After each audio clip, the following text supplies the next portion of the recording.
মেকআপের step maintain করা যতটা জরুরি, ঠিক ততটাই জরুরি মেকআপের আগে স্টেপ মেনটেন করা। ঠিক যেমন সবজি রান্না তরকারিতে আগে আমাদের সবজিগুলোকে ঠিকমতো করে কেটে নিতে হয়, তারপরেই আমাদের রান্না শুরু করতে হয়।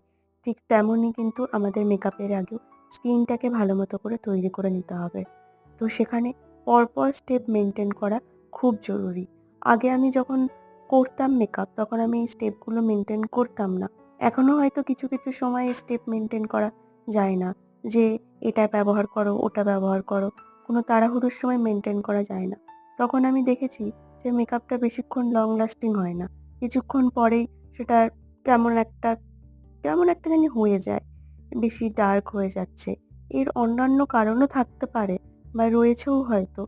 কিন্তু এই স্টেপগুলো মেনটেন করার পর দেখেছি স্কিনটাও যেমন ভালো থাকে, ঠিক তেমনই কিন্তু মেকআপটাও কিন্তু লং লাস্টিং হয়ে থাকে।